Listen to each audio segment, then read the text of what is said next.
Fala galera, tudo bom? Bem-vindos mais uma vez ao meu canal e hoje é aquele dia especial da semana onde eu conto mais um pouquinho da minha história pra vocês. E hoje eu vou trazer o episódio número 7, que é basicamente quando eu fui pra Movile, né? E daí explicar um pouquinho o que é Movile, o que aconteceu e por aí vai. E se você ainda não viu os vídeos da minha história, antes de mais nada, convido vocês a apertar o botão inscreva-se. Se inscreva nesse canal para receber novidades não só da minha história, mas tecnologia, vlog, tudo um pouco, né? Tudo junto e misturado aqui. Espero que vocês estejam gostando dessa série, então bora lá! Mas tá aqui em cima a playlist com todos os vídeos da minha história. E hoje a gente vai chegar num ponto que foi crucial para o sucesso da minha carreira, crucial para o meu sucesso financeiro, entre outras coisas, que foi a minha entrada na Movile. Mas para você que não sabe o que é Movile, e Movile escreve M-O-V-I-L-E, Movile mesmo, o que eu brincava logo quando eu cheguei, que a Movile é a maior e mais desconhecida empresa de tecnologia no Brasil. E é muito legal, né, falar isso e comentar, porque naquela época, ali a gente está falando de meados de 2010 a 2012, eu e o Fabrício Bloise é o fundador da Movile, um cara com uma visão assim incrível e hoje presidente do iFood e meu sócio também lá na Movile, mas o Fabrício é um cara fantástico e eu dividia meio que palco com ele.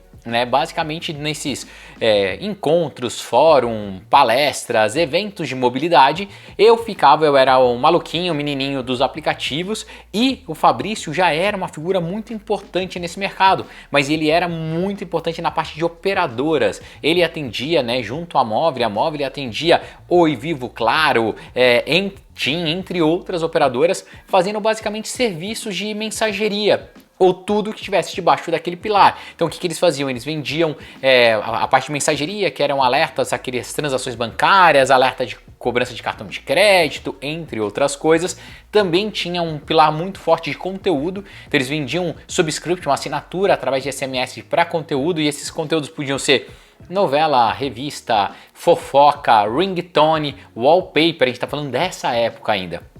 E a Movile era muito forte nisso e fazia projetos white labels e projetos especiais com as operadoras, que era onde vinha a grande receita do Fabrício. Então basicamente o que a gente tinha nesses eventos era o Fabrício defendendo, ali, falando e contando para todo mundo o poder das operadoras e como as operadoras faziam o mercado mobile girar naquela época, e eu chegando ali no advento do iPhone, como eu contei nos capítulos anteriores, falando sobre mobilidade, aplicativo, essa nova era de distribuição e de acesso.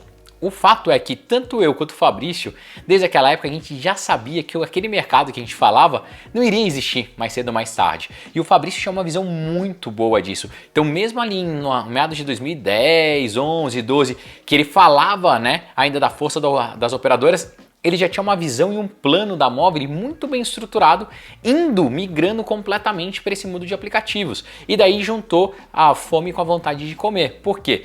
No finalzinho de 2012 ali, eu decidi sair da minha empresa por causa do movimento, que eu até brinco aqui na internet, eu falo que foi meu grande erro, que no final virou grande acerto, mas se você não viu, vê ali no episódio 6, eu acabei vendendo a minha empresa, não deu certo, e eu acabei deixando a posição executiva da empresa. E para vocês verem como esse mercado naquela época estava tão quente, concurso quase, quando eu saí da minha empresa, eu consegui uma notinha no meu Mensagem, que é um jornal, uma revista, hoje é um site, revista eletrônica, super forte na época, avisando que o Breno estava deixando o cargo executivo, tal, e estava disposto a novos desafios, entre outras coisas. Quando o Fabrício viu essa reportagem, ele já me mandou uma mensagem na hora, perguntando se a gente topava almoçar. E daí nesse almoço, ele contou um pouquinho para mim do qual que era a visão da Movile, e principalmente do que a Movile seria no futuro. E eu lembro como se fosse hoje, cara, eu fiquei assim, boquiaberto, porque o que ele me apresentou ali era um PowerPoint, era uma visão completamente diferente de tudo que eu já tinha visto, e era uma visão que eu acreditava muito, que era montar um super app que ia ser baseado ou em mensagem ou em mapa e que teria várias verticais com alta frequência de uso e que a gente ia atender, cara, toda a população brasileira, fazendo impacto em centenas de milhões de pessoas, tudo. E me vendeu um sonho grande que eu fiquei assim, cara, embasbacado. Falei, pô, como que esse cara tem essa visão sem fazer um bendito app. E ele falou, olha, a cultura da Mobile é uma cultura muito forte de trazer pessoas especialistas, melhores do que a gente, para tocar o dia a dia. Você não quer vir para a Mobile e me ajudar a estruturar o time de mobile, né, o time de aplicativos da Mobile? A gente está com vários... A gente está com vários testes, várias POCs, que a Mobile sempre teve uma cultura de teste muito forte, e ter um cara como você para a gente montar o time vai ser incrível. E eu vou te dizer que na hora lá, quando o Fabrício me mostrou o plano, me falou das coisas, por um lado eu fiquei extremamente empolgado em ver, né, toda aquela missão, tudo que a visão dele, tudo aquilo que a gente queria alcançar. Ao mesmo tempo eu fiquei bem preocupado, porque eu nunca tinha trabalhado para ninguém. Eu nunca tinha tirado minha carteira de trabalho. E para eu entrar na Mobile, eu precisava dar o primeiro passo, que era entrar como um executivo. E daí tem até uma matériazinha para você ver como que naquele momento, hoje a gente olha e fala assim, o que era aquilo, o que era aquilo outro. Mas o impacto da minha contratação, que foi até matéria em destaque, cara, página inteira da Exame, ó. Dá uma olhada aí no printzinho da matéria. Eu acho que hoje estou mais bonito do que antigamente, mas faz tempo, ó, tá aí a matéria. E na matéria fala um pouquinho que o ex-executivo, fundador da Fingertips agora faz parte do time da Mobile. E logo na minha contratação, eu fui bater papo com o Flávio Steca. Flávio Steca, sem dúvida nenhuma, é uma das pessoas mais inteligentes que eu já trabalhei na minha vida. Me ensinou muito tudo que eu sei sobre produto, análise de dados, visão de produto, metodologia ágil. Muito disso eu aprendi com o Steca, então é um cara que eu sou eternamente grato. E o Steca, como CTO, bateu um papo comigo e me deu as primeiras oportunidades. E uma das coisas que eu mais gostei de trabalhar com o Steca é que o Steca, ele sempre foi um cara muito pragmático. Então ele tinha muitas informações e todas as decisões dele eram baseadas em dados.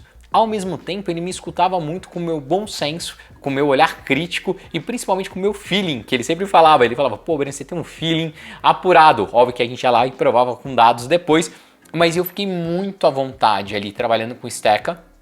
Óbvio que no começo, qualquer empresa, a adaptação é uma bagunça, assim. Eu lembro que eu cheguei na Mobile, eu falava, cara, eu tô tomando água de hidrante e não consigo entender como funciona essa maluquice, porque a Mobile era muito peculiar, assim. A Mobile tinha uma cultura, que era o jeito mobiliano de ser, incrível, tanto é que é tão forte o jeito mobiliano de ser. A gente foi case tanto de Harvard como Stanford nas faculdades, que a gente virou um case de sucesso, de inovação e cultura. Cara, é muito legal saber que uma empresa brasileira, 100% brasileira, é, cara, caso de estudo de duas das principais faculdades do mundo, né?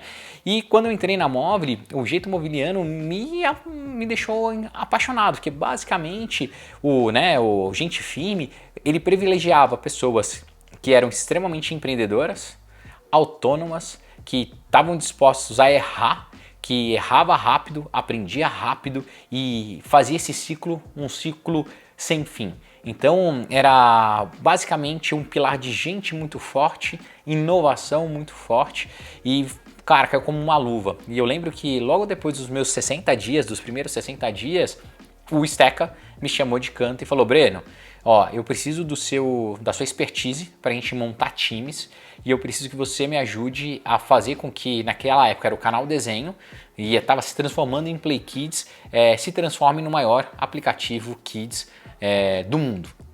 E eu falei pro Steca, como assim maior aplicativo Kids do mundo? A gente tá aqui fazendo os testezinhos, pra você ver como a velocidade da Mobile era tão maluca, a gente tinha que fazer testes a cada 2 semanas. A gente lançava um aplicativo novo de teste a cada 2 semanas. E um desses testes foi o Canal Desenho, que estava indo super certo, estava dando super certo. E quem estava na frente desse teste era o Andreas, que era um dos sócios também da Mobile, o Andreas, o Eduardo Henrique, que também é sócio da Mobile, e o time ali do Steca, que era o time de inovação. E eu acabei dando uma sorte que nesse período uma gerente de produto fantástica, que é a Jana, ela estava saindo ali da Mobile para tirar licença maternidade, porque ela ia ter um bebê e ela estava desenhando ali o que ia ser o Play Kids. Só que a gente estava bem incipiente ainda, basicamente era a Jana, o Dani Caldas, o Alex Leão, que foi um dos criadores da Galinha Pintadinha, e o Dani Caldas, que era um programador que estava desenvolvendo ali nossa versão de iOS. E foi muito gostoso porque eu entrei no Play Kids neste momento, na hora que a gente estava fazendo essa virada de chave e consegui ajudar ali o time a estruturar e montar de fato o que virou o Play Kids. Mas em paralelo a isso, a Mobile continuava ali com a sua tocada. Então a gente tinha o pilar de Play Kids, que eu conto para vocês um pouquinho da história no próximo vídeo, no vídeo 8 aqui da minha saga. Mas a Mobile continuou tendo sua vertical de mobile service, vamos chamar assim, atendendo as operadoras, fazendo todos os aplicativos para ela, os serviços para ela. A gente continuava vendendo e crescendo muito esse pilar, né, abaixo ali do Paulo Cúrio, cara, que era um foguete, ele junto com Petras duplavam super bem, faziam com que esse produto fosse o cash call, né? E quando eu falo cash call é o gerador de dinheiro da Mobile. Então nesse pilar a gente fazia a geração de dinheiro para que eles pudessem investir nessas áreas de inovação. E igual o Play Kids, a Mobile abriu uma série de outras frentes para tentar fazer a sua grande virada, né? Tentar montar aquele plano do Fabrício maluco de conquistar o mundo através de um super app. E o que a gente acabou fazendo? A gente viu que desenvolver in-house estava cada vez mais complicado, cada vez mais lento, tirando o Play Kids, nenhum outro dos nossos tentativas tinha dado muito certo e a gente acabou indo para uma tese de fazer investimento em empresas que já estavam num momento de growth, naquele momento de crescimento. E uma das empresas que a gente fez o investimento foi o iFood.